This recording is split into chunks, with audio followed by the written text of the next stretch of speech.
ਖੰਭੇ ਖੜੇ ਨੇ, ਮੀਟਰ ਕੋਈ ਨਹੀਂ ਹੈਗਾ ਜੀ। ਹੁਣ ਅਸੀਂ ਬਿਲਕੁਲ ਸਾਰੀ ਵਾਪਡਨ ਟਾਟਾ ਕਰ ਦਿੱਤੀ, ਉਹ ਘਰ ਦਾ ਵੀ ਕਟਾ ਦਿੱਤਾ। ਅੱਧੇ ਪੈਸੇ ਸਾਡੇ ਕੋਲ ਖਾਦ ਮਾਫੀਆ ਲੈ ਜਾਂਦੀ, ਰਹਿੰਦੇ ਜਿਹੜੇ ਬਚਦੇ ਸਨ ਉਹ ਸਾਡੇ ਬਿੱਲਾਂ 'ਚ ਚਲੇ ਜਾਂਦੇ। ਅਸੀਂ ਮਕਰੂਜ਼ ਹੀ ਰਹਿੰਦੇ ਸਨ। ਘਰ ਦਾ ਲੱਕੜ ਸੋਟਾ ਰੱਖ ਕੇ ਸਟੈਂਡ ਬਣਾਏ ਹੋਏ ਨੇ। ਇਨਵਰਟਰ ਹੈਗਾ, 2 ਫਰਿੱਜਾਂ, 1 ਏਸੀ ਚੱਲ ਰਿਹਾ। ਜਦੋਂ ਪੰਪ ਚਲਾਣਾ ਏਸੀ ਬੰਦ ਕਰਨਾ। ਵਾਪਡਨ ਨਾਲ ਚੱਲਣਾ ਹੀ ਨਹੀਂ ਜੀ, ਸਾਨੂੰ ਵੈਸੇ ਹੀ ਲੂੰ ਕੰਡੇ ਹੋ ਜਾਂਦੇ ਨੇ ਵੇਖ ਤੇ ਸੜਕ ਤੇ ਵਾਪਡਾਂ ਵਾਲੇ। ਇਹ ਤਕਰੀਬਨ ਇਹਦਾ ਜਿੰਨਾ ਬਿੱਲ ਬਣਦਾ ਹੈ ਨਾ, ਇਹ ਸਾਡੇ 2 ਟੁਕਲਾਂ ਦੇ 1 6 ਮਹੀਨੇ ਦਾ ਬਿੱਲ ਹੈ ਜੀ। ਸੁੱਖ ਨਾਲ ਸਮਝਦਾ ਵੱਲੇ ਆਪੇ ਉੱਠ ਕੇ ਪੱਖਾ ਬੰਦ ਕਰੀ, ਨਾ ਕੁਝ ਬੱਤੀ ਜਾਣ ਦਾ ਪਤਾ ਨਾ ਆਉਣ ਦਾ ਪਤਾ। ਅਸਲਾਮ ਵਾਲੇਕੁਮ ਦੋਸਤੋ, ਮੈਂ ਤੁਹਾਡਾ ਭਰਾ ਮੀਆਂ ਮੁਹੰਮਦ ਅਫਜ਼ਲ ਬੱਟੂ ਤੇ ਤੁਸੀਂ ਵੇਖਦੇ ਪਿਓ ਡਿਜੀਟਲ ਕਿਸਾਨ ਪਾਕਿਸਤਾਨ। ਮੇਰੇ ਕਿਸਾਨ ਵੀਰ ਭਰਾਓ, ਅੱਜ ਮੈਂ ਆਪਣੇ ਵੀਰ ਭਰਾਵਾਂ ਨੂੰ ਇੱਕ ਪੂਰਾ ਪਿੰਡ, ਪੂਰੀ ਆਬਾਦੀ ਹੈਗੀ ਹੈ ਜਿਨ੍ਹਾਂ ਨੇ ਬਿਜਲੀ ਜਿਹੜੀ ਹੈ, ਬਿਜਲੀ ਖਾਸ ਕਰਕੇ ਵਾਪਡਾ, ਉਹਨਾਂ ਨੂੰ ਗੁੱਡ ਬਾਏ ਕਰ ਦਿੱਤਾ ਹੈ। ਉਹ ਕਹਿੰਦੇ ਨੇ ਬਾਈ ਜਿੰਨੇ ਟੈਕਸ ਤੇ ਜਿੰਨੇ ਬਿਜਲੀ ਦੇ ਭਾਰੀ ਬਿੱਲ ਹੈਗੇ ਨੇ ਸਾਡੇ ਹੱਥ ਖੜੇ ਨੂੰ ਸਾਥੋਂ ਪੇ ਨਹੀਂ ਕੀਤੇ ਜਾ ਸਕਦੇ, ਤੇ ਉਹਨਾਂ ਜਨਾਬ ਸੋਲਰ ਸਿਸਟਮ ਤੇ ਸ਼ਿਫਟ ਹੋ ਗਏ ਨੇ। ਤੇ ਸਾਡੇ ਨਾਲ ਕਿਸਾਨ ਭਾਈ ਮੌਜੂਦ ਨੇ, ਗੱਲਬਾਤ ਵੀ ਕਰਨੇ ਹੈ ਤੇ ਪੂਰੀ ਜਿਹੜੀ ਆਬਾਦੀ ਹੈ ਉਹਦਾ ਵੀ ਵਿਜ਼ਿਟ ਕਰਵਾਉਣੇ ਹੈ। ਤੇ ਹਰ ਘਰ ਜਿਹੜਾ ਹੈ ਉਹ ਸੋਲਰ ਤੇ ਸ਼ਿਫਟ ਹੋ ਗਿਆ ਹੈ ਤੇ ਉਹਨਾਂ ਦੇ ਟਿਊਬਵੈਲ ਵੀ ਸੋਲਰ ਤੇ ਸ਼ਿਫਟ ਹੋ ਗਏ ਨੇ। ਤੇ ਆਓ ਚਲਿਏ ਗੱਲ ਕਰੀਏ, ਸਾਡੇ ਨਾਲ ਰਹੋ जी। अस्सलाम वालेकुम। वालेकुम सलाम। भाईजान पहले तो अपना तारफ करवाओ। मोहम्मद जवेद भट्टू जी। ते ए जी वसीम अहमद, जानी पहचानी शख्सियत, मेरा कजन है। ते जवेद भाई, बिजली तू अल्लाह हाफिज आख दिता ने। हाँ जी बिल्कुल। ते ਇਹਦੇ ਬਾਰੇ ਮੁਕੰਮਲ ਤਫਸੀਲ ਦੱਸੋ ਸਾਡੇ ਕਿਸਾਨ ਵੀਰ ਭਰਾਵਾਂ ਨੂੰ ਜਿਹੜੇ ਤੰਗ ਆ ਗਏ ਨੇ ਬਿਜਲੀ ਦੇ ਬਿੱਲ, ਬਿਜਲੀ ਦੇ ਟੈਕਸ ਭਰ ਭਰ ਕੇ। ਉਹ ਕਹਿੰਦੇ ਨੇ ਉਹ ਵੇਲਾ ਹੋਵੇ ਜਦੋਂ ਬਿਜਲੀ ਨੂੰ ਆਖੀਏ ਖੁਦਾ ਹਾਫਿਜ਼। ऐसी बात है जो हम ਅਸੀਂ ਕਿਹੜਾ ਨਾ ਜੋ ਵੀ ਫਸਲ ਚਾਹੁੰਦੇ ਸਾਂ ਉਹ ਟੈਕਸਾਂ ਤੇ ਬਿੱਲਾਂ ਵੀ ਨਹੀਂ ਲੱਗ ਜਾਂਦੀ ਸੀ। ਬਸ ਉਸ ਤੋਂ ਪਰੇਸ਼ਾਨ ਹੋ ਤੇ ਅਸੀਂ ਕਿਹੜਾ ਨਾ ਦਾ ਸਾਰਾ ਟਿਊਬਲ ਵੀ ਆਬਾਦੀ ਵੀ ਸੋਲਰ ਤੇ ਸ਼ਿਫਟ ਹੋ ਗਏ। ਸ਼ਿਫਟ ਹੋ, ਉਹ ਮੀਟਰ ਵੀ ਲੱਗ ਗਏ, ਟਰਾਂਸਫਾਰਮਰ ਵੀ ਲੱਗ ਗਏ, ਕਿੱਲੇ ਦੇ ਤਾਰਾਂ ਵੀ ਉਹਦੇ ਲਾ ਲਗੇ। ਅੱਛਾ, ਉਹਨਾਂ ਨੇ ਕਿਹਾ ਸਾ ਤੋਂ ਨਹੀਂ ਪੜਾ ਜਾਂਦਾ, ਤੁਸੀਂ ਆਦ ਲੈ ਜਾਓ। ਅਸੀਂ ਆਦ ਮਿੰਟ ਪਲੇਟਾਂ ਸੋਲਰ ਤੇ ਸਾਰਾ ਸਿਸਟਮ ਚਲਾ ਲਿਆ, ਟਿਊਬਲ ਵੀ ਸ਼ਿਕਾਰ ਵੀ। ਪੂਰੀ ਆਬਾਦੀ ਆਪਣੀ ਹੈਗੀ ਹੈ ਸੋਲਰ ਤੇ। ਬਿਲਕੁਲ ਜੀ। ਤੇ ਕਿਸਾਨ ਵੀਰ ਭਰਾਓ ਇਹ ਚੈੱਕ ਕਰੋ ਜੀ, ਇਹ ਬਿਜਲੀ ਦਾ ਖੰਭਾ ਹੈਗਾ ਜੇ ਜਿਹਦੇ ਤੇ 4 ਤਾਰਾਂ ਜਿਹੜੀਆਂ ਨੇ ਨਾ ਉਹ ਇਹਨਾਂ ਦੇ ਆਬਾਦੀ ਨੂੰ ਜਾਂਦੀਆਂ ਨੇ। ਤੇ ਇਹ ਚੈੱਕ ਕਰੋ, ਆ ਥੱਲੇ ਇੱਕ ਹੀ ਹੈਗੀ ਹੈ ਤੇ ਤਰਾ ਜਨਾਬ ਪੂਰੀਆਂ ਇੱਕ ਪੂਰੇ ਕਿੱਲੇ ਦੀ ਜਿਹੜੀ ਨੇ ਇਸ ਖੰਭੇ ਤੋਂ ਲੈ ਕੇ ਤੇ ਉਸ ਖੰਭੇ ਤੱਕ ਵਾਪੜਾ ਕੱਟ ਕੇ ਲੈ ਗਈ ਹੈ। ਤੇ ਬਾਏ ਬਾਏ ਵਾਪੜਾ ਜੀ। ਤੇ ਹੁਣ ਜਵੇਦ ਭਾਈ ਆਪਣੇ ਨਾਲ ਨੇ, ਇਹ ਆ ਗਈ ਜਵੇਦ ਭਾਈ ਦੀ ਆਬਾਦੀ ਤੇ ਤੁਹਾਨੂੰ ਵਿਖਾਣੇ ਉਹਨਾਂ ਦੇ ਸੋਲਰ ਟਿਊਬਵੈਲ ਤੇ ਨਾਲ ਹੀ ਦੂਸਰਾ ਸੈਟਅਪ ਜਿਹੜਾ ਉਹਨਾਂ ਘਰ 'ਚ ਲਾਇਆ ਹੋਇਆ ਹੈ, ਡੇਰੇ 'ਚ ਲਾਇਆ ਹੋਇਆ ਹੈ। ਤੇ ਇਸੇ ਤਰੀਕੇ ਜਿੰਨੇ ਵੀ ਇਸ ਆਬਾਦੀ 'ਚ ਘਰ ਹੈਗੇ ਨੇ ਉਹ ਸਾਰੇ ਹੀ ਸੋਲਰ ਤੇ ਸ਼ਿਫਟ ਹੈਗੇ ਨੇ। ਹੁਣ ਤੁਸੀਂ ਵੇਖ ਸਕਦੇ ਹੋ ਇਹ ਵੀ ਖੰਭਾ ਖੜਾ ਹੈ, ਕੋਈ ਮੀਟਰ ਸ਼ੀਟਰ ਕੋਈ ਨਹੀਂ ਹੈਗਾ। ਤਾਰਾਂ ਜਾ ਰਹੀਆਂ ਕਿਉਂਕਿ ਤਾਰਾਂ ਪਿੱਛੇ ਕੱਟੀਆਂ ਗਈਆਂ ਨੇ। ਆਹ ਵੇਖ ਲਓ, ਆ ਪੀਟਰ ਸਿਸਟਮ ਵੀ ਉਹਨਾਂ ਦਾ ਲੱਗਿਆ ਹੋਇਆ ਜੇ। ਆ ਚੈੱਕ ਕਰੋ, ਅਗਰ ਜ਼ਰੂਰਤ ਪੈਂਦੀ ਹੈ ਤੇ ਫਿਰ ਉਹ ਜਨਾਬ ਆ ਪੀਟਰ ਨੂੰ ਵੀ ਜਿਹੜਾ ਛੇੜਾ ਲਾ ਕੇ ਉਹ ਇੱਕ ਪੁਲੀ ਵੀ ਹੈ, ਇੱਕ ਪਟਾ ਵੀ ਹੈ, ਟਰੈਕਟਰ ਵੀ ਲੱਗ ਜਾਂਦਾ ਹੈ। ਹਾਂ, ਉਹ ਸ਼ਾਫਟ ਵੀ ਹੈ ਜ਼ਬਰਦਸਤ ਵੀ। ਅੱਛਾ ਕਰੋ, ਇਹ ਕਿੰਨੇ ਹਾਰਸ ਪਾਵਰ ਮੋਟਰ ਹੈ? 15 ਹਾਊਸ ਪਾਵਰ। 15 horse power. ਤੇ ਪਾਣੀ ਵੀ ਜਿਹੜਾ ਖੂਹ ਕਿੰਨਾ ਡੂੰਘਾ ਹੈ? ਤਕਰੀਬਨ 25 ਤੋਂ 30 30 ਫੁੱਟ ਹੈ।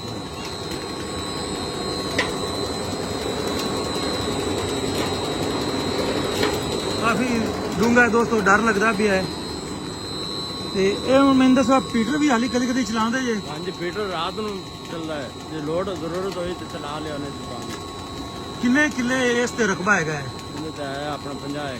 50 ਕਿੱਲਾ, ਮਤਲਬ ਇੱਕ ਇਸ ਤਰ੍ਹਾਂ ਦੀ ਆਪਾਂ ਹੋਰ ਲਾਉਣੀ ਪੈਸੀ ਦੀ। ਹਾਂਜੀ, ਇੱਕ ਹੋਰ ਲਾਣੀ ਆਪਾਂ ਪੱਤੇ ਚਲਾ।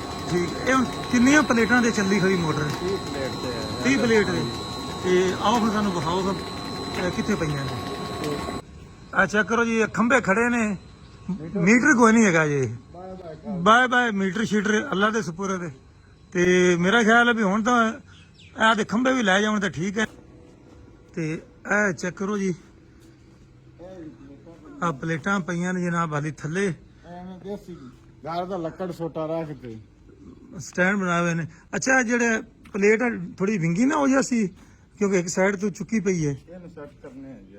ਹਾਲੀ ਅਸੀਂ ਇਹ ਸੀ ਨਾ ਉਹ ਸਾਡੇ ਆਵਣੇ ਨੂੰ ਵਾਹ ਸੀ ਅੱਛਾ ਅੱਛਾ ਬਾਂਸਾਂ ਦਾ ਸਟੈਂਡ ਬਣਾਉਣਾ ਹੈ। ਇਹ ਟੋਟਲ ਕਿੰਨੇ ਪੈਨਲ ਲੱਗੇ ਨੇ ਇਹ ਟੋਟਲ ਜੀ 32 ਪੈਨਲ ਹੈ। ਜਿਹੜੇ ਆ ਜਿਹਦੇ ਤੇ ਮੋਟਰ ਚੱਲੀ ਪਈ ਹੈ? ਹਾਂਜੀ ਜਿੰਦੀ ਤੇ ਉਹ ਬਾਕੀ ਦੇ ਉਹ ਛੱਤ ਤੇ ਪਿਆ। ਅੱਛਾ ਛੱਤ ਤੇ ਵੀ ਪਏ ਨੇ, ਠੀਕ ਹੋ ਗਿਆ। ਇਹ 1 2 3 4 5 6 7 8 9 10 11 12 13 14 15 16 ਥੱਲੇ 16 ਉੱਪਰ ਹਾਂਜੀ, ਉਹ ਛੱਤ ਤੇ। ਉਹ ਛੱਤ ਅੱਛਾ ਮੈਨੂੰ ਇਹ ਦੱਸੋ ਵੀ ਇਹ ਕਿੰਨੇ ਵਾਟ ਦੇ ਹੈਗੇ ਨੇ? ਇਹ ਜੀ 585 ਵਾਟ ਦੇ। ਇਹਨਾਂ ਨੂੰ ਮਤਲਬ ਜਦੋਂ ਆਪਾਂ ਬਿਜਲੀ ਨੂੰ ਬਾਏ ਬਾਏ ਕੀਤਾ ਹੈ ਉਹ ਕਿੰਨੇ ਮਹੀਨੇ ਹੋ ਗਏ ਨੇ? ਆਪਾਂ ਨੂੰ ਜੀ ਬਾਏ ਬਾਏ ਕੀਤੇ ਨੂੰ ਤਾਂ ਤਕਰੀਬਨ ਸਾਲ ਹੋ ਗਿਆ। ਸਾਲ ਹੋ ਗਏ। ਇਹ ਸਾਨੂੰ ਲਿਆਂਦੀਆਂ 6 ਪਹਿਲੇ ਘਰ ਦੀਆਂ ਲਿਆਂਦੀਆਂ 8। ਠੀਕ ਹੈ। ਉਹ ਆ ਸਾਰਾ ਸਿਸਟਮ ਘਰ ਦਾ ਚੱਲਾ ਖੜਾ। ਅੱਛਾ 2 ਬੈਟਰੀਆਂ ਲਿਆਂਦੀਆਂ ਉਹ ਵੱਖਰੀਆਂ ਨੂੰ। ਇਸੇ ਤਰੀਕੇ ਪੂਰੀ ਆਬਾਦੀ ਨੇ ਮਤਲਬ ਆਪਣੇ ਆਪਣੇ ਘਰਾਂ 'ਚ ਲਗਾ ਲਿਆ ਸੋਲਰ। ਹਾਂਜੀ 8 ਪਲੇਟਾਂ ਲਗਾ ਦਿੱਤੀਆਂ। ਤੇ ਪੰਪ ਵੀ ਚੱਲਦੇ ਪਏ ਨੇ ਸਭ ਕੁਝ ਜੀ 2 ਫਰਿੱਜਾਂ। ਹਾਂਜੀ ਉਹ ਦੋਸਤੋ ਉਹ ਵੀ ਮਤਲਬ ਇੱਕ ਤਕਰੀਬਨ ਉਹ ਕਿੰਨੀਆਂ ਦੂਸਰੇ ਟਿਊਬਲ ਦੀਆਂ ਠੀਕ ਹੋ ਹਾਲੇ ਲਗਾਉਣਾ ਹੈ। ਇੱਕ ਹੋਰ ਲਾਵਣਗੇ ਟਿਊਬਲ ਮਤਲਬ ਵੀ ਆਪਣੀ ਜਿਹੜੀ ਹੈ ਨਾ ਬਿਜਲੀ ਦੇ ਬਿੱਲਾਂ ਤੋਂ ਚੁੰਡ ਉਹਨਾਂ ਛੁਡਾ ਲਈ ਹੈ ਤੇ ਸੁੱਖ ਹੋ ਗਿਆ ਜਨਾਬ। ਆ ਉੱਪਰ ਪਈਆਂ ਨੇ, ਹੁਣ ਆਪਾਂ ਉੱਤੇ ਜਾ ਨਹੀਂ ਸਕਦੇ ਲੇਕਿਨ ਨਜ਼ਰ ਆਉਂਦੀਆਂ ਪਈਆਂ ਨੇ। ਤੇ ਇਹ 2 ਪਲੇਟਾਂ ਸਾਹਮਣੇ ਪਈਆਂ ਹੈਗੀਆਂ ਨੇ ਇਵੇਂ ਕੋਈ ਪਰਾਂ। ਅੱਛਾ ਇਹ ਜੀ ਇਨਵਰਟਰ ਹੈਗਾ ਇਹ ਦਾ ਸਵਿਚ ਪਾਵਰ ਆਫ ਕਰਨ ਵਾਲਾ। ਤੇ ਆ ਚੈੱਕ ਕਰੋ ਕਰੰਟ ਜਨਾਬ 49-50 ਤੇ ਚੱਲਦਾ ਪਿਆ ਮਾਸ਼ਾਅੱਲਾ ਫੁੱਲ ਕਰੰਟ ਆ ਰਹੀ ਹੈ ਜ਼ਬਰਦਸਤ। ਦੇਸੀ ਜਿਹਾ ਜੁਗਾੜ ਲੱਗਾ ਹੋਇਆ ਹਾਲੀ। 58 ਪਲੇਟ ਅਸਾਂ ਜੀ ਖਰੀਦੀ 2 ਟੁਗਲਾਂ ਦੀ। ਇਹ ਤਕਰੀਬਨ ਇਹਦਾ ਜਿੰਨਾ ਬਿੱਲ ਬਣਦਾ ਹੈ ਨਾ ਇਹ ਸਾਡੇ 2 ਟੁਗਲਾਂ ਦੇ 6 ਮਹੀਨੇ ਦਾ ਬਿੱਲ ਹੈ ਜੀ ਸਾਰੇ ਟੋਟਲ ਪੈਸੇ। ਅੱਛਾ ਹਾਂਜੀ ਤੇ ਮਤਲਬ ਇਹ ਪਹਿਲੇ ਆਪਾਂ ਥੁੜਕੇ ਫਿਰੇ ਆ? ਪਹਿਲੇ ਛੁੜਕੇ ਫਿਰੇ ਆ ਜੀ। ਜਿੰਨਾ ਡੀਜ਼ਲ ਤੁਸੀਂ ਬਾਲਦੇ ਆਨੇ ਹਾਂਜੀ ਪਹਿਲੇ ਹਾਂਜੀ। ਹੁਣ ਕਿੰਨੇ ਮੁੰਜੀ ਕਿੰਨੀ ਲੱਗ ਚੁੱਕੀ ਹੈ ਆਪਣੀ? ਹੁਣ ਜੀ ਸਾਡੀ ਤਕਰੀਬਨ ਅੱਧੀ 30 ਕਿੱਲਾ ਇਹਦੇ ਤੇ ਲੱਗ ਚੁੱਕੀ ਹੈ। ਵਾਹ ਜੀ ਵਾਹ ਜ਼ਬਰਦਸਤ 30 ਕਿੱਲਾ ਪੂਰਾ ਲੱਗ ਗਿਆ ਜੀ। 1 ਲੀਟਰ ਨਹੀਂ ਬਾਲਾ ਰੇਜ ਹੈ ਤੇ ਹੈ ਜੀ। ਰੇਜ ਦੇ ਵਾਰੀਆਂ ਜਿਹੜੀਆਂ ਉਹ ਹੈ ਤੇ ਬਸ। ਅੱਛਾ ਰੇਜ ਹੈ ਤੇ ਹੈ ਠੀਕ ਹੋ ਗਿਆ। ਤੇ ਕਿਸਾਨ ਵੀਰ ਭਰਾਓ 2 ਟਿਊਬਲ ਇੱਕ ਟਿਊਬਲ ਉਹਨਾਂ ਦਾ ਚੱਲਦਾ ਪਿਆ, ਇੱਕ ਦੀਆਂ ਪਲੇਟਾਂ ਆ ਗਈਆਂ ਨੇ ਬਾਕੀ ਵੀ ਲਗਾਉਣਾ ਹੈ। ਤੇ ਆ ਖੰਭੇ ਹੁਣ ਖੜੇ ਨੇ। ਪੂਰੀ ਆਬਾਦੀ ਜਿਹੜੀ ਹੈ ਹਰ ਘਰ ਨੇ ਆਪਣੇ ਜਿਹੜੇ ਨਾ ਇਹ ਘਰ ਵਾਸਤੇ 8-8 ਪਲੇਟਾਂ ਜਿਹੜੀਆਂ ਨੇ 10-10 ਉਹਨਾਂ ਆਪਣੀ ਜ਼ਰੂਰਤ ਦੇ ਮੁਤਾਬਕ ਰੱਖ ਲਈਆਂ ਨੇ ਤੇ ਮੌਜਾਂ ਮਾਣਦੇ ਪੈਣ ਬਈ। ਉਹ ਕਹਿੰਦੇ ਨੇ ਵੀ ਸਾਡੀ ਚੁੰਡ ਛੁੱਟੀ। ਤੇ ਦੋਸਤੋ ਚੈੱਕ ਕਰੋ ਜੀ ਆਪਾਂ ਇਹ ਆ ਸਾਹਮਣੇ ਵਿਖਾਇਆ ਘਰ ਦੇ ਉੱਪਰ ਪਈਆਂ ਹੈਗੀਆਂ ਨੇ ਪਲੇਟਾਂ। ਇਹ ਪਈਆਂ ਹੈਗੀਆਂ 2 ਫਰੀਜ਼ਰ 1 ਏਸੀ ਚੱਲ ਰਿਹਾ ਆਪਣਾ। ਹਾਂਜੀ 2 ਫਰਿੱਜਾਂ 1 ਏਸੀ ਚੱਲ ਰਿਹਾ। ਜਦੋਂ ਪੰਪ ਚਲਾਣਾ ਏਸੀ ਬੰਦ ਕਰਨਾ ਬਸ। ਅੱਛਾ ਅੱਛਾ ਜਵੇਦ ਦਾ ਏਸੀ ਨਹੀਂ 2 ਫਰਿੱਜਾਂ ਦੇ 1 ਪੰਪ ਚੱਲ ਰਿਹਾ। ਠੀਕ ਹੋ ਗਿਆ। ਅੱਛਾ ਦੋਸਤੋ ਇਹ ਚੈੱਕ ਕਰੋ ਜੀ ਇੱਥੋਂ ਬਿਹਤਰੀਨ ਨਜ਼ਰ ਪਿਆ ਆਉਂਦਾ ਹੈ। ਆ ਚੈੱਕ ਕਰੋ ਦੋਸਤੋ ਉਦੋਂ 1 ਫਰਿੱਜ ਬੰਦ ਕਰ ਆ ਮਤਲਬ ਜਦੋਂ ਪੰਪ ਚਲਾਣਾ ਇੱਕ ਫਰਿੱਜ ਜਿਹੜੀ ਬੰਦ ਕਰ ਦਿੱਤੀ ਤੇ ਇਹ ਚੱਕਰਾ ਪੂਰੀ ਛੱਤ ਭਰੀ ਪਈ ਹੈ ਤੇ ਵੀ 8 ਪਲੇਟਾਂ ਨੇ ਹਾਂਜੀ 8 ਪਲੇਟ। ਆ ਸਾਹਮਣੇ ਖੰਭਾ ਹੈਗਾ ਜੀ ਤੇ ਖੰਭਾ ਜੀ ਅੱਲਾ ਹਾਫਿਜ਼। ਕਰੀਏ ਤਾਂ ਸਾਨੂੰ ਦੂਸਰਾ ਫਰਿੱਜ ਵੀ ਨਹੀਂ ਬੰਦ ਕਰਨਾ ਪੈਣਾ। 2 ਹੋਰ ਰੱਖੀਏ ਨਾਲ। ਹਾਂਜੀ ਸਾਨੂੰ ਆਰ ਬਲਾਉਵੇਂ ਆਲਰੇਡੀ ਚੱਲੀ ਗਈ ਸੀ। ਸਹੀ ਹੋ ਗਿਆ। ਤੇ ਇੱਥੇ ਦੋਨੋਂ ਹੋਰ ਚੀਜ਼ ਮੈਂ ਵਿਖਾਉਂਦਾ ਚੱਲਾਂ ਦੋਸਤੋ। ਇੱਥੇ ਇੱਕ ਕਾਸਮ ਭਾਈ ਹੈਗੇ ਨੇ ਸਾਡੇ, ਉਹਦਾ ਟਰੈਕਟਰ ਖੜਾ ਹੈ ਦਾਦੇ ਦੀ ਨਿਸ਼ਾਨੀ। ਇਹਦੇ ਤੇ ਵੀਡੀਓ ਵੀ ਬਣਾਈ ਸੀ ਤੇ ਉਹ ਵੀ ਹੁਣ ਲੱਗਦੇ ਬਸ ਤੁਹਾਨੂੰ ਮੈਂ ਵਿਖਾ ਦੇਵਾਂ। ਤੇ ਇੱਕ ਦੋਸਤ ਨੇ ਕਮੈਂਟ ਕੀਤਾ ਸੀ ਪਿਛਲੀ ਵਾਰੀ ਵੀ ਦਾਦਾ ਦੀ ਜਿਹੜੀ ਨਿਸ਼ਾਨੀ ਹੈ ਇਹਨੂੰ ਸਾਂਭ ਤੇ ਰੱਖੋ, ਇਹਨੂੰ ਮਤਲਬ ਕਿਸੇ ਗਰਾਜ ਗਰੂਜ ਰੱਖੋ। ਇਹ ਤੇ ਤੁਸੀਂ ਮਤਲਬ ਵੀ ਨਾ ਬਾਹਰ ਹੀ ਠਾਲ ਦਿੱਤਾ ਹੈ। ਤੇ ਆ ਵੇਖੋ ਜੀ ਟਰੈਕਟਰ ਤਾਂ ਬਹੁਤ ਵਧੀਆ ਸੀ। ਟਰੈਕਟਰ ਦਾ ਨਾਮ ਪੱਪੂ ਹੈ। ਹਾਂਜੀ ਪੱਪੂ ਟਰੈਕਟਰ ਹੈ ਜਨਾਬ ਫੋਰਡ 4000। ਤੇ ਚੈੱਕ ਕਰੋ ਬਸ ਇਹਦੀ ਦੇਖਭਾਲ ਕੋਈ ਨਹੀਂ ਹੈਗੀ। ਇਹ ਹੀ ਦੇਖਭਾਲ ਹੈ ਜਿਹੜਾ ਹੈ। ਹਾਲੇ ਵੀ ਕਹਿੰਦੇ ਨੇ ਤੇਲ ਪਾਈਏ ਜਾਂ ਤੇ ਧੱਕਾ ਲਾਈਏ ਪੈਂਚਰ ਪੁੰਚਰ ਲਵਾ ਕੇ ਸਟਾਰਟ ਹੋ ਜਾਂਦਾ। ਆ ਜਿਹੜੀ ਇਹਨਾਂ ਟਿੱਬੀ ਇਹਦੇ ਵਾਸਤੇ ਰੱਖੀ ਹੋਈ ਹੈ। ਫਿਰ ਵੀ ਜੀ ਸਾਰੀ ਵਾਹ ਕੇ ਆ ਜਾਵੇਗਾ। ਹਾਂਜੀ ਇਹ ਫਿਰ ਵੀ ਵਾਹ ਕੇ ਆ ਜਾਵੇਗਾ ਐਸਾ ਟਰੈਕਟਰ। ਆ ਇਹਦੇ ਉਜ਼ਾਰ ਚੈੱਕ ਕਰਾਓ। ਆ ਜੀ ਇਹ ਮੇਰਾ ਖਿਆਲ ਕਦੇ ਇਸਤੇਮਾਲ ਹੀ ਨਹੀਂ ਹੋਏ। ਨਹੀਂ ਯਾਰ ਇਹਦੇ ਉਜ਼ਾਰ ਵੀ ਪੱਪੂ ਦੇ ਖੜੇ ਨੂੰ ਪੱਪੂ ਛਿੱਕ ਸਕਦਾ ਇਹਨਾਂ ਟਰਾਲਿਆਂ ਨੂੰ। ਆ ਟਰਾਲਾ ਵੀ ਇਹਦਾ ਹੀ ਹੈ। ਠੀਕ ਹੋ ਗਿਆ। ਅੱਛਾ ਮੈਨੂੰ ਇਹ ਦੱਸੋ ਜਿੰਨੇ ਵੀ ਜ਼ਮੀਂਦਾਰ ਹਾਲੀ ਤੱਕ ਸੋਲਰ ਟਿਊਬਲ ਤੇ ਸ਼ਿਫਟ ਨਹੀਂ ਹੋਏ, ਖਾਸ ਕਰਕੇ ਪਾਣੀ ਦੀ ਆਪਾਂ ਨੂੰ ਬੜੀ ਲੋੜ ਹੁੰਦੀ ਹੈ। ਮੁੰਜੀ ਦੀ ਫਸਲ ਜਿਹੜੀ ਹੈ ਉਹ ਪਾਣੀ ਨਾਲ ਹੀ ਪੱਕਦੀ ਹੈ। ਉਹਨਾਂ ਨੂੰ ਕੀ ਮਸ਼ਵਰਾ ਦਿਓਗੇ? ਇਹ ਮਸ਼ਵਰਾ ਦੇਵਾਂਗੇ ਵੀ 7-32 ਵਾਲਾ ਨਾਲ ਰਪੜਾ ਹੀ ਨਹੀਂ ਗਿਆ ਬਿਲਕੁਲ ਹੀ। 30,000 60,000 ਘਰ ਦਾ ਬਿੱਲ ਅਸੀਂ ਘਰੇ ਚੱਕੀ ਲਾਈ ਵੀ ਜੀ। ਇਸ ਤਰ੍ਹਾਂ ਦੇ ਬਿੱਲ ਇਹ ਆਮ ਹੈ, ਇੱਕ ਰੂਟੀਨ ਫ੍ਰਿਜ ਪੰਪ। ਮਤਲਬ ਆਪਾਂ ਚੱਕੀ ਨਹੀਂ ਲਾਈ, ਆਪਾਂ ਵੈਸੇ ਗੱਲ ਮਿਸਾਲ ਦਿੰਦੇ ਪਏ ਹੋ। ਹਾਂ ਵੀ ਕਈ ਲੱਗਦਾ ਵੀ ਕਾਰਖਾਨਾ ਲੱਗਿਆ ਹੋਇਆ ਹੈ ਕਾਰਖਾਨਾ ਲੱਗਿਆ ਹੋਇਆ ਹੈ ਜੀ। ਤੇ ਉਸ ਦੇ ਹਿਸਾਬ ਨਾਲ ਬਿੱਲ ਦਿੰਦੇ ਆ। ਹਾਂਜੀ ਉਸ ਦੇ ਹਿਸਾਬ ਨਾਲ। ਬਾਕੀ ਗੱਲ ਇਹ ਹੈਗੀ ਜਿੰਦੇ ਨਾਲ ਬੋਹਦੇ ਰਜਵਾਇਆ ਨਹੀਂ ਉਹਨੂੰ ਬਿਲਕੁਲ ਲਵਾਉਣਾ ਚਾਹੀਦਾ। ਗਰਮੀ ਸਰਦੀ ਇਹਦਾ ਬੜਾ ਕਮਾਲ ਹੈ। ਡੀਜ਼ਲ ਨਹੀਂ ਬਾਲਾ ਜਾਂਦਾ, ਡੀਜ਼ਲ ਨਹੀਂ ਬਾਲਾ ਜਾਂਦਾ ਤੇ ਫਸਲਾਂ ਦਾ ਰੇਟ ਵੀ ਕੋਈ ਨਹੀਂ ਹੈਗੇ। ਫਸਲਾਂ ਦਾ ਰੇਟ ਵੀ। ਹਾਂਜੀ ਵਸੀਮ ਭਾਈ, ਤੁਸੀਂ ਕੀ ਆਖੋਗੇ? ਭਾਈ ਸੋਲਰ ਦਾ ਫਾਇਦਾ ਹੀ ਹੈ, ਘਾਟਾ ਤਾਂ ਕੋਈ ਨਹੀਂ ਹੈਗਾ, ਲੇਕਿਨ ਇਹਦਾ ਪੂਰਾ ਫਾਇਦਾ ਉਠਾਇਆ ਜਾਵੇ ਨਾ। ਜੇ ਅਸੀਂ ਕਿ ਪੱਲੇ ਬਾਈ ਨੇ ਲਾਇਆ ਹੈ, ਇਹਨੂੰ ਚਾਹੀਦਾ ਗ੍ਰੀਨ ਮੀਟਰ ਲਾਵੇ, ਉਲਟਾ ਵਾਪਦਾ ਬਿਜਲੀ ਵੇਚੇ। ਉਹ ਵੀ ਰੌਲਾ ਪਿਆ ਫਿਰਦਾ ਨਾ ਬਈ ਵਾਪਡਾ ਨਾਲ ਚੱਲਣਾ ਹੀ ਨਹੀਂ ਜੀ। ਸਾਨੂੰ ਵੈਸੇ ਹੀ ਲੂੰ ਕੰਡੇ ਹੋ ਜਾਂਦੇ ਨੇ ਵੇਖ ਤੇ ਸੜਕ ਤੇ ਵਾਪਡਾ ਵਾਲੇ ਨੂੰ ਵੇਖ ਕੇ ਹੀ ਨਾ ਮਤਲਬ ਪਰੇਸ਼ਾਨੀ ਆ ਜਾਂਦੀ ਵੀ। ਲੂੰ ਕੰਡੇ ਹੋ ਜਾਂਦੇ। ਹਾਂਜੀ ਜਵੇਦ ਭਾਈ, ਤੁਹਾਡਾ ਕੀ ਕਹਿਣਾ ਹੈ? ਕੀ ਆ ਮਸ਼ਵਰਾ ਇਹ ਹੈ ਵੀ ਜਿਹੜੇ ਸਾੜ ਫੂਕ ਆਦੇ ਆਦਾ ਦਿਲਾਂ ਤੋਂ ਜਨ ਛੁਡਾਈ ਜਾਵੇ, ਆਦਾ ਖੜਾ ਨਾ ਸੁਖ ਦੀ ਨਿੰਦਰ ਸੋਵਾਂ ਤੇ ਪਰ ਸਕੂਨ ਆਦਾ ਖੜਾ ਨਾ ਜੀ। ਮੰਗਲ ਦਾ ਕੋਈ ਇਹਦਾ ਜਾਵਣ ਦਾ ਨਾ ਇਤਵਾਰ ਦਾ, ਇਹਨੇ ਲਗਾਤਾਰ ਹੀ ਚੱਲਣਾ ਹੈ। ਮਤਲਬ ਜਦੋਂ ਸੂਰਜ ਨਿਕਲਣਾ ਇਹਨੇ ਚੱਲ ਜਾਣਾ ਹੈ। ਚੱਲ ਜਾਣਾ ਹੈ। ਤੇ ਜਦੋਂ ਝੜ ਹੋਣਾ ਜਾਂ ਬਾਰਿਸ਼ ਹੋਣੀ ਉਦੋਂ ਵੈਸੇ ਆਪਾਂ ਨੂੰ ਲੋੜ ਕੋਈ ਨਹੀਂ ਸਭ ਹੋਣੀ। ਤੋਂ ਵੱਡੀ ਮਜ਼ੇ ਦੀ ਗੱਲ ਇਹ ਹੈ ਵੀ ਕਿਸਾਨ ਨਾ ਜੀ ਸੁੱਖ ਨਾ ਰਾਤ ਨੂੰ ਸਵੇਗਾ, ਦਿਨੇ ਦਿਨੇ ਲਾਵੇਗਾ, ਰਾਤ ਨੂੰ ਨਾ ਚੱਲੇਗਾ ਨਾ ਜਾਵੇਗਾ, ਨਾ ਕੋਈ ਮਸਲਾ ਬਣੇਗਾ। ਸਹੀ, ਫੇਰਾ ਮਾਰਨ ਦੀ ਵੀ ਲੋੜ ਕੋਈ ਨਹੀਂ। ਸਵੇਰ ਹੋਵੇਗਾ। ਇਹ ਕਿੰਨੇ ਵਜੇ ਚੱਲਦਾ ਹੈ ਤੁਹਾਡਾ ਟਿਊਬਲ? ਇਹ ਜੀ 8 ਵਜੇ ਚੱਲਦਾ। 8 ਵਜੇ ਤੇ ਸ਼ਾਮੀ ਕਿੰਨੇ ਵਜੇ ਤੱਕ? ਇਹ ਸ਼ਾਮੀ ਜੀ ਸਾਡਾ 4:30 ਵਜੇ ਤੱਕ। 4:30 ਵਜੇ ਤੱਕ। ਤੇ ਦੋਸਤੋ ਆਪਣੇ ਸਟੈਂਡ ਲੱਗੇ ਹੋਣ, ਆਪਣਾ ਮਤਲਬ ਵੀ 7:30 ਵਜੇ ਚੱਲਦਾ ਹੈ ਤੇ 5:30 ਵਜੇ ਬੰਦ ਹੁੰਦਾ ਹੈ। ਮਤਲਬ ਘੰਟੇ ਕੁ ਦਾ ਫਰਕ ਪੈ ਜਾਂਦਾ ਹੈ। ਤੇ ਬਸ ਇਨਸ਼ਾਅੱਲਾ ਤਾਲਾ ਇਹ ਵੀ ਜਲਦੀ ਕੋਈ ਸਟੈਂਡਾਂ ਦਾ ਵੀ ਬੰਦੋਬਸਤ ਕਰਾਂਗੇ। ਨਹੀਂ ਤਾਂ ਮੈਨੂੰ ਸਟੈਂਡਾਂ ਨਾਲੋਂ ਜਿਸ ਤਰੀਕੇ ਤੁਸੀਂ ਛੱਤ ਉੱਤੇ ਰੱਖਿਆ ਹੈ ਨਾ, 1-2 ਕਮਰੇ ਹੋਰ ਬਣਾਓ, ਥੱਲੇ ਜਨਾਬ ਮੱਝਾਂ ਨੂੰ ਬੰਨੋ ਜਾਂ ਡੇਰਾ ਬਣਾਓ ਤੇ ਛੱਤ ਤੇ ਸ਼ਿਫਟ ਕਰੋ। ਸਟੈਂਡਾਂ ਦੇ ਪਾਸੇ ਮੇਰਾ ਖਿਆਲ ਨਹੀਂ ਜਾਣਾ ਚਾਹੀਦਾ। 3 ਲੱਖ ਦੇ ਸਟੈਂਡ ਬਣਵਾਉਣੇ ਨੇ ਤੇ 3 ਲੱਖ ਦੀਆਂ ਪਲੇਟਾਂ ਜਿਹੜੀਆਂ ਨਾ ਉਹ ਮੇਰੇ ਖਿਆਲ 15-20 ਪਲੇਟਾਂ ਆ ਜਾਣਗੀਆਂ। ਜੇ ਉਸੇ ਛੱਤਾਂ ਤੇ ਸ਼ਿਫਟ ਕਰਨਾ, ਸਾਡਾ ਦਿਲ ਉੱਤੇ ਡਬਲ ਟਾਇਲ ਲਾ ਲਈਏ ਹਾਂ, ਫਿਰ ਨਹੀਂ ਕਾਬੂ।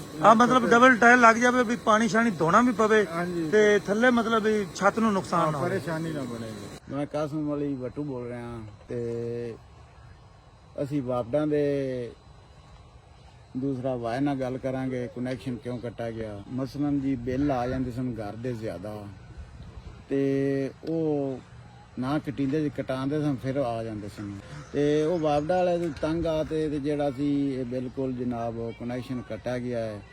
ਤੇ ਉਸ ਤੋਂ ਬਾਅਦ ਅਸੀਂ ਸੋਲਰ ਦਾ ਸਿਸਟਮ ਚਲਾਇਆ ਹੋਇਆ ਘਰਾਂ ਦਾ ਵੀ, ਜਿੰਦੇ ਵਿੱਚ AC ਵੀ ਚੱਲ ਰਹੇ ਨੂੰ, ਘਰ ਦੇ ਫਰਿੱਜਾਂ ਵੀ ਚੱਲ ਰਹੀਆਂ ਨੂੰ, ਔਰ ਉਸ ਤੋਂ ਇਲਾਵਾ ਪੰਪ ਵਗੈਰਾ ਸਾਰਾ ਸਿਸਟਮ ਲਾ ਦਿੱਤਾ ਹੈ। ਤੇ ਉਸ ਤੋਂ ਬਾਅਦ ਜਿਸ ਟੂਲ ਹੈਗਾ ਸੀ, ਟੂਲ ਵੀ ਅਸੀਂ ਸੋਲਰ ਸਿਸਟਮ ਚਲਾ ਲਿਆ। ਮਤਲਬ ਜਿਹੜੀ ਵਾਪਡਾ ਦੇ ਕਨੈਕਸ਼ਨ ਲੱਗੇ ਸਨ ਟਿਊਬਲ ਵਾਲੇ ਉਹ ਵੀ ਖਤਮ ਕਰਵਾ ਦਿੱਤੇ। ਉਹ ਸਾਰੇ ਖਤਮ ਹੋ ਗਏ। ਜਿਲੇ ਤਾਰਾਂ ਖੰਭੇ ਤੇ ਕੱਟੀਆਂ ਗਈਆਂ ਨੂੰ ਕਨੈਕਸ਼ਨ ਆਪੇ ਖਤਮ ਹੋ ਗਏ। ਆਪੇ ਹੀ ਤੇ ਖਤਮ। ਉਹਦੇ ਵਿੱਚ ਆ ਤੇ ਨਾ ਜੀ ਉਹ ਬਿੱਲ ਇਤਨੇ ਵੱਧ ਗਏ ਨੂੰ ਕਿ ਵਾਪਡਾ ਦੇ ਬਿੱਲ ਭਰੇ ਨਹੀਂ ਜਾਂਦੇ। ਉਹਦੇ ਵਿੱਚ ਆ ਤੇ ਬੜਾ ਮੁਸ਼ਕਲ ਪੇਸ਼ ਹੁੰਦੀ ਹੈ। ਰੋਜ਼ਾਨਾ ਤਾਰਾਂ ਕੱਟੀਆਂ ਜਾਂਦੀਆਂ ਨੇ, ਮੀਟਰ ਕੱਟਾ ਜਾਂਦਾ ਹੈ। ਉਹਦੀ ਵਜ੍ਹਾ ਤੇ ਆ ਤੇ ਥੋੜਾ ਜਿਹਾ ਸੋਲਰ ਮੈਨੇ ਖਿਆਲ ਕੀਤਾ ਜੀ ਤੇ ਟੂਲ ਵੀ ਮਾਸ਼ਾਅੱਲਾ ਅਸੀਂ ਸੋਲਰ ਤੇ ਲਾ ਲਿਆ ਹੈ ਔਰ ਘਰ ਦਾ ਸਿਸਟਮ ਵੀ ਸਾਰਾ ਸੋਲਰ ਤੇ ਹੈ ਸਾਰੇ ਘਰਾਂ ਨੇ। ਤੇ ਹੁਣ ਜਿਹੜਾ ਬਿੱਲ ਬੁੱਲ ਤੋਂ ਥੋੜਾ ਜਿਹਾ ਪੈਸੇ ਇੱਕੇ ਵਾਰੀ ਜਿਹੜੇ ਨੂੰ ਲੱਗ ਗਏ ਨੂੰ, ਹੁਣ ਪਿਛਾਂ ਬਿੱਲ ਤੋਂ ਜਾਨ ਛੁਡਾ ਦਿੱਤੀ ਹੈ ਜ਼ਬਰਦਸਤ। ਤੇ ਹੁਣ ਅਸੀਂ ਸਾਰੇ ਭਰਾਵਾਂ ਨੂੰ ਇਹ ਅਸੀਂ ਵੀ ਮੈਸੇਜ ਦੇਵਾਂਗੇ ਕਿ ਕਿਸਾਨ ਭਾਈ ਜਿਹੜੇ ਹਨ ਸਾਡੇ, ਉਹ ਵੀ ਟੂਲਾਂ ਦਾ ਵੀ ਥੋੜਾ ਜਿਹਾ ਖਾਸ ਕਰਕੇ ਲਾਜ਼ਮੀ ਲਵਾਉਣ, ਕਿਉਂਕਿ ਕੋਈ ਦਿਨੇ ਤਾਂ ਬੱਚਤ ਹੋ ਜਾਵੇਗੀ ਤੇ ਘਰ ਦਾ ਵੀ ਲੱਗ ਜਾਏ ਤਾਂ ਉਹ ਵੀ ਬੜਾ ਫਾਇਦਾ ਹੈ। ਜੀ ਠੀਕ। ਇਸ ਟਾਈਮ ਸੋਲਰ ਦਾ ਰੇਟ ਜਿਹੜਾ ਹੈ ਬਹੁਤ ਘੱਟ ਹੈ ਪਲੇਟਾਂ ਦਾ, ਤੇ ਇਹ ਮੌਕੇ ਤੋਂ ਫਾਇਦਾ ਚੱਕਣਾ ਚਾਹੀਦਾ ਹੈ। ਅੱਛਾ ਸ਼ੁਕਰੀਆ। ਮੇਰਾ ਇਹ ਮਸ਼ਵਰਾ ਹੈ ਕਿਸਾਨ ਵੀਰਾਂ ਨੂੰ, ਇਹ ਬਹੁਤ ਅੱਛਾ ਕੰਮ ਹੈ ਜੀ। ਇੱਕ ਤਾਂ ਦਿਨ ਦਾ ਕੰਮ ਹੈ, ਤੁਸੀਂ ਚਲਾਓ, ਦਿਨ ਪਾਣੀ ਲਾਓ, ਰਾਤ ਨੂੰ ਆਰਾਮ ਨਾਲ ਸੌਵੋ। ਦੂਸਰੀ ਇਹ ਗੱਲ ਹੈ, ਪਹਿਲੇ ਅਸੀਂ ਇਹ ਮੋਟਰ ਦਾ ਕਨੈਕਸ਼ਨ ਕਟਾਇਆ, ਸਾਥੋਂ ਬਿੱਲ ਤੇ ਨਹੀਂ ਅਪੜਾ ਗਿਆ। ਪਹਿਲੇ ਅਸੀਂ ਜੋ ਵੇਚ ਵਟਾ ਤੇ ਭਰਦੇ ਰਹੇ, ਜਿਲੇ ਨਹੀਂ ਅਪੜਾ ਗਿਆ ਅਸੀਂ ਕਨੈਕਸ਼ਨ ਕਟਾ ਦਿੱਤਾ। ਹੁਣ ਅਸੀਂ ਬਿਲਕੁਲ ਸਾਰੀ ਵਾਪਡਾ ਟਾਟਾ ਕਰ ਦਿੱਤੀ, ਉਹ ਘਰ ਦਾ ਵੀ ਕਟਾ ਦਿੱਤਾ। ਹੁਣ ਅਸਾਂ ਇਹ ਮੋਟਰ ਤੇ ਵੀ ਸੋਲਰ ਲਾਇਆ ਹੈ, ਘਰੇ ਵੀ ਪਲੇਟਾਂ ਲਾਈਆਂ ਨੂੰ, ਉਹ ਵੀ ਸੋਲਰ ਚੱਲ ਰਿਹਾ ਜੀ। ਇਹ ਬਹੁਤ ਅੱਛਾ ਕੰਮ ਹੈ। ਮੇਰਾ ਇਹ ਮਸ਼ਵਰਾ ਹੈ, ਇਹ ਜ਼ਿਮੀਂਦਾਰਾਂ ਨੂੰ ਲਵਾਉਣਾ ਚਾਹੀਦਾ। ਪਹਿਲੇ ਅੱਧੇ ਪੈਸੇ ਸਾਡੇ ਕੋਲ ਖਾਦ ਮਾਫੀਆ ਲੈ ਜਾਂਦੀ, ਰਹਿੰਦੇ ਜਿਹੜੇ ਬਚਦੇ ਸਨ ਉਹ ਸਾਡੇ ਬਿੱਲਾਂ 'ਚ ਚਲੇ ਜਾਂਦੇ, ਅਸੀਂ ਮਕਰੂਜ਼ ਹੀ ਰਹਿੰਦੇ ਸਾਂ। ਹੁਣ ਸਾਨੂੰ ਸੁੱਖ ਹੋ ਗਿਆ। ਪਹਿਲੀ ਆਂਦੀ ਸੀ ਸਾਡੇ ਲੂ ਕੰਡੇ ਹੋ ਜਾਂਦੇ ਸਨ। ਬਿੱਲ ਆਉਂਦਾ ਬਿਜਲੀ ਦਾ ਹਾਂਜੀ ਬਿੱਲ ਆਉਂਦਾ ਬਿਜਲੀ ਦਾ। ਵੀ ਤਿਆਰੀ ਕਰੋ। ਤਿਆਰੀ ਕਰੋ ਜੀ। ਤਕਰੀਬਨ ਥੋੜੇ ਦਿਨ ਹੋਏ ਹਾਲੇ ਵੀ ਸਾਨੂੰ ਚੇਤਾ ਭੁੱਲ ਜਾਂਦਾ ਵੀ ਬਿੱਲ ਆਉਣਾ ਹੈ ਜੀ। ਅੱਛਾ ਹਾਂਜੀ ਮੈਂ ਜੀ ਘਰ 'ਚ 8 ਪਲੇਟਾਂ ਲਾਈਆਂ ਹੋਈਆਂ ਨੇ, ਦੋ ਮੇਰੀਆਂ ਫਰਿੱਜਾਂ ਨੇ, ਇੱਕ ਏਸੀ ਹੈ। 2 ਫਰਿੱਜਾਂ 'ਚ ਇੱਕ ਫਰਿੱਜ ਬੰਦ ਕਰਤੇ ਮੈਂ ਪਾਣੀ ਵਾਲੀ ਮੋਟਰ ਚਲਾਉਣਾ। ਅਗਰ 2 ਪਲੇਟਾਂ ਹੋਰ ਮੈਂ ਲਾ ਲਵਾਂ ਤਾਂ ਫਿਰ ਮੈਨੂੰ ਉਹ ਫਰਿੱਜ ਵੀ ਨਹੀਂ ਬੰਦ ਕਰਨੀ ਪਵੇਗੀ। ਬਸ ਇਹ ਪਾਣੀ ਵਾਲੀ ਮੋਟਰ ਜਦੋਂ ਚਲਾਣੀ ਉਦੋਂ ਇੱਕ ਫਰਿੱਜ ਬੰਦ ਕਰਨੀ, ਨਹੀਂ ਤਾਂ ਪੱਕੇ ਪੁੱਕੇ ਤਾਂ ਬੇਹਿਸਾਬ ਚੱਲੇ ਕਰਨ, ਉਹਨਾਂ ਦੀ ਕੋਈ ਟੈਨਸ਼ਨ ਨਹੀਂ। ਮਤਲਬ ਜਿਹੜਾ ਘਰ 'ਚ 골ਡਨ ਪੰਪ ਲੱਗਿਆ ਹੁੰਦਾ ਉਹਦੀ ਗੱਲ ਕਰ ਰਹੇ ਹੋ? ਹਾਂਜੀ ਪਾਣੀ ਵਾਲਾ। ਹਾਂ ਵਾਟਰ ਪੰਪ ਜਿਹੜਾ ਹੁੰਦਾ। ਹਾਂਜੀ ਸਿਰਫ ਉਹ ਜਦੋਂ ਚਲਾਣਾ ਉਦੋਂ ਇੱਕ ਫਰਿੱਜ ਬੰਦ ਕਰ ਦੇਣੀ। ਸਹੀ। 8 ਹੈ ਨਾ, ਉਹ 10 ਦੀ ਹੈ, ਮੈਂ 20 FD ਲਾਈ ਵੀ 2 ਪਲੇਟਾਂ ਵਾਲੀ ਮੈਂ ਲਗਾਣੀਆਂ। ਅੱਛਾ ਜੀ 2 ਪਾਈਆਂ, 2 ਅਸੀਂ ਬੈਟਰੀਆਂ ਲਈਆਂ ਨਿੱਕੀ ਨਿੱਕੀ ਪਲੇਟੀਆਂ, ਇੱਕ 12 ਵੋਲਟ 에ਅਰ ਕੂਲਰ ਲਿਆ, ਇੱਕ 4000 ਦਾ ਚਾਰਜਰ ਕੰਟਰੋਲਰ ਜਿਹਾ ਲਿਆ। ਸੁੱਖ ਨਾਲ ਸਮਝਦਾ ਵੱਲੇ ਆਪੇ ਉੱਠ ਕੇ ਪੱਖਾ ਬੰਦ ਕਰੀ, ਨਾ ਕੁਝ ਬੱਤੀ ਜਾਣ ਦਾ ਪਤਾ ਨਾ ਆਉਣ ਦਾ ਪਤਾ। ਮਤਲਬ ਇਹ ਰਾਤ ਨੂੰ ਕੂਲਰ ਜਿਹੜੇ ਹੈਗੇ ਨੇ DC ਕੂਲਰ ਉਹਨਾਂ ਦਾ ਇਸਤੇਮਾਲ ਹੈਗਾ ਹੈ। ਉਹਨਾਂ ਦਾ ਤੇ ਰਾਤ ਨੂੰ ਵੀ ਸੁੱਖ ਤੇ ਦਿਨ AC 'ਚ ਮੌਜਾਂ। ਬੱਤੀ ਵਾਲੀਆਂ ਚੀਜ਼ਾਂ ਚੱਲ ਰਹੀਆਂ ਨੇ, ਉਹ ਸਾਡੀ 20 FD ਲੱਗੀ ਵੀ ਪਲੇਟਾਂ ਤੇ। ਸਹੀ। ਅੱਛਾ ਕਿੰਨੇ kV ਦਾ ਸਿਸਟਮ ਘਰ ਲੱਗਿਆ ਹੋਇਆ ਹੈ? 7 kV ਦਾ ਜੀ। 7 kV ਦਾ ਘਰ ਲੱਗਿਆ ਹੋਇਆ ਹੈ ਹਾਂਜੀ ਤੇ ਬਾਕੀ ਆਪਣਾ ਟਿਊਬਲ ਲੱਗਿਆ ਹੋਇਆ ਹੈ। ਹਾਂਜੀ ਟਿਊਬਲ। ਤੇ ਵਸੀਮ ਭਾਈ ਹਾਂਜੀ ਤੁਸੀਂ ਆਪਣੇ ਅੱਖਾਂ ਵੇਖ ਲਿਆ ਵੀ ਇਸ ਆਬਾਦੀ ਨੇ ਵਾਪੜਾ ਨੂੰ ਬਾਏ ਬਾਏ ਕਰ ਦਿੱਤਾ ਹੈ, ਤੇ ਤੁਹਾਡਾ ਕੀ ਕਹਿਣਾ ਹੈ? ਕੀ ਕਹੋਗੇ ਆਪਣੇ ਦੋਸਤਾਂ ਨੂੰ, ਵੇਖਣ ਵਾਲਿਆਂ ਨੂੰ? ਮੈਂ ਠੀਕ ਹੀ ਹੈ, ਸੋਲਰ ਦਾ ਕੰਮ ਠੀਕ ਹੈ। ਇਸ ਸਾਈਡ ਤੇ ਹੋਣਾ ਚਾਹੀਦਾ ਸ਼ਿਫਟ। ਹਾਂਜੀ ਤੇ ਜੀ ਕਾਸਮ ਭਾਈ ਕੋਈ ਪੈਗਾਮ ਦਿਓ ਸਾਡੇ ਦੋਸਤਾਂ ਨੂੰ ਜਿਹੜੇ ਹਾਲੇ ਤੱਕ ਸੋਚਦੇ ਪੈਣ ਵੀ ਸੋਲਰ ਤੇ ਆਈਏ ਨਾ ਆਈਏ। ਨਹੀਂ ਅਸੀਂ ਤਾਂ ਇਹ ਪੈਗਾਮ ਦੇਣਾ ਚਾਹੁੰਦੇ ਹਾਂ ਕਿ ਜੋ ਵੀ ਸਾਡੇ ਭਾਈ ਹੈਗੇ ਨਾ, ਕਿਸਾਨ ਇਹਨਾਂ ਨੂੰ ਜੋ ਦੂਜਾ ਜ਼ਿਮੀਂਦਾਰਾ ਕਰ ਰਹੇ ਨੂੰ, ਉਹ ਟੂਵਲ ਉਹ ਵੀ ਲਾਜ਼ਮੀ, ਜਿਨ੍ਹਾਂ ਦੀਆਂ ਬਿਜਲੀਆਂ ਇਹਨਾਂ ਨੂੰ ਵਾਪਡਾ ਤੇ ਉਹ ਵੀ ਲਵਾ ਲਵਣ।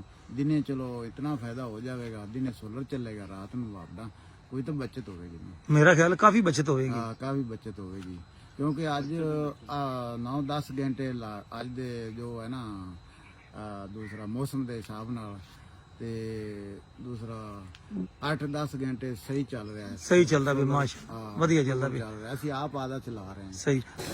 ਤੇ ਤੁਹਾਡੇ ਸਾਰੇ ਕਿਸਾਨ ਵੀਰ ਭਰਾਵਾਂ ਦਾ ਤੇ ਇਸ ਆਬਾਦੀ ਵਾਲੇ ਸਾਰੇ ਦੋਸਤਾਂ ਦਾ ਸ਼ੁਕਰੀਆ ਜਿਨ੍ਹਾਂ ਨੇ ਵਾਪੜਾ ਨੂੰ ਕੀਤਾ ਹੈ ਬਾਏ ਬਾਏ, ਤੇ ਅੱਲਾ ਹਾਫਿਜ਼। ਤੇ ਮਾਸ਼ਾਅੱਲਾ ਤੁਹਾਡੀ ਜਿਹੜੀ ਹੈ ਨਾ ਜ਼ਿੰਦਗੀ ਹੋ ਗਈ ਆਸਾਨ ਹੈ। ਹੁਣ ਮੇਰਾ ਖਿਆਲ ਹੈ ਵੀ ਇਸ ਜਿਹੜੇ ਬਿਜਲੀ ਦੇ ਬਿੱਲ ਤੁਸੀਂ ਭਰਨੇ ਹੈਗੇ ਉਹਦੀ ਚੰਗੀ ਜੀ ਖਾਦ ਲਿਆਵੇ, ਸਪਰੇਅ ਲਿਆਵੇ ਤੇ ਦਾਈਆਂ ਨਾ ਪਾਵੇ, ਫਸਲਾਂ ਚੰਗੀਆਂ ਹੋ ਜਾਣ। ਤੇ ਜਿਹੜੀ ਤੁਹਾਨੂੰ ਟੈਨਸ਼ਨ ਆਉਂਦੀ ਹਰ ਮਹੀਨੇ ਵੀ ਆਖਰੀ ਤਰੀਕ ਲੱਗ ਗਈ ਤੇ ਫਿਰ ਮਜ਼ੀਦ ਜਿਹੜਾ ਹੈ ਨਾ ਉਹ ਪੈਸੇ ਜੁਰਮਾਨਾ ਲੱਗਦਾ ਹੈ। ਤੇ ਹੁਣ ਉਹ ਜੁਰਮਾਨੇ ਤੇ ਚੁੰਡ ਛੁੱਟ ਗਈ ਤੇ ਬਸ ਉਹਨਾਂ ਨਿਸ਼ਾਨੀ ਖੜੀ ਹੈ ਬਾਬੜਾ ਦੀ, ਇੱਕ ਵਾਰ ਫਿਰ ਵਿਖਾ ਦਈਏ। ਤੇ ਖੰਭੇ ਸ਼ੰਭੇ ਖੜੇ ਨਾ ਬਾਦੀ ਵਿੱਚ, ਲੇਕਿਨ ਕਰੰਟ ਕੋਈ ਨਹੀਂ, ਕਰੰਟ ਜਨਾਬ ਸੋਲਰ ਦਾ। ਤੇ ਜਿੰਨੇ ਵੀ ਸਾਨੂੰ ਵੇਖਣ ਵਾਲੇ ਦੋਸਤ ਹੈਗੇ ਨੇ ਜੀਂਦੇ ਬਸਦੇ ਰਹੋ। ਤੇ ਤੁਹਾਡੇ ਸਾਰੇ ਦੋਸਤਾਂ ਦਾ ਵੀ ਸ਼ੁਕਰੀਆ ਤੇ ਵੇਖਣ ਵਾਲਿਆਂ ਦਾ ਵੀ। ਤੇ ਮੈਨੂੰ ਦਿਓ ਇਜਾਜ਼ਤ, ਤੁਹਾਡਾ ਭਰਾ ਮੀਆਂ ਮੁਹੰਮਦ ਅਫਜ਼ਲ ਬੱਟੂ। ਅੱਲਾ ਹਾਫਿਜ਼। ਪਾਕਿਸਤਾਨ ਜ਼ਿੰਦਾਬਾਦ।